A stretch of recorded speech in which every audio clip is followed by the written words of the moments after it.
Welcome to our Reasonable Suspicion training about alcohol and substance abuse. This training has been developed for managers and supervisors. You may be asking yourself, why should your company have a drug and alcohol program and provide supervisor training? First of all, it is important that employers provide a drug-free workplace. Safety is vital, and employees should not operate vehicles if they are under the influence of drugs or alcohol. Second, employees under the influence reduce the safety and performance of people at all levels of the organization. Third, a drug and alcohol training program also helps improve the safety of the general public, who might be affected by unsafe driving due to alcohol or drug abuse. Fourth, organizations must comply with federal, state, and local regulations about the prevention of drug and alcohol misuse, which we'll refer to as substance abuse. Most importantly, though, having a drug and alcohol program and training supervisors is the right thing to do. Tens of thousands of Americans die each year as a result of substance abuse, and drugs and alcohol seriously affect the quality and safety of the work environment. As a supervisor, it's likely that you will come face to face with this problem at some time. So it's important that you learn how to handle it in order to protect the company, its employees, and the general public.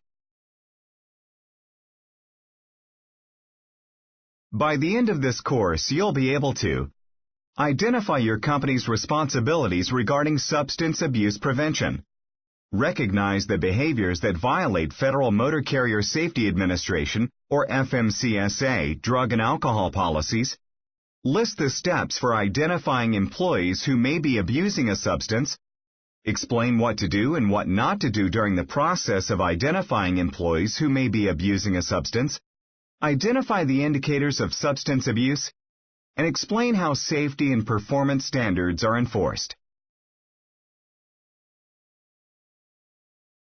All branches of the Department of Transportation, or DOT, are required to implement some sort of drug and alcohol testing program.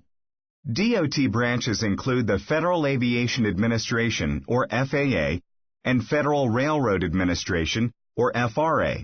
Among the programs, there are more similarities than differences.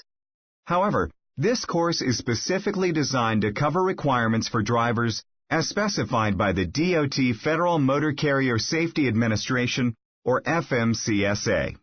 The DOT has issued substance abuse prevention regulations for transportation companies. Together with the Drug-Free Workplace Act of 1988, these regulations give employers a way to address substance abuse in the workplace. Regulations are not the entire solution, however.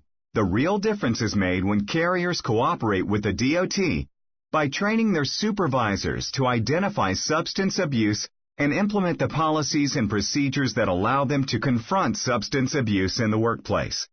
The goal of this cooperative effort is to eventually eliminate the use of illegal drugs and misuse of alcohol within the transportation industry, and to eliminate the negative effects of substance abuse on the safety of the general public.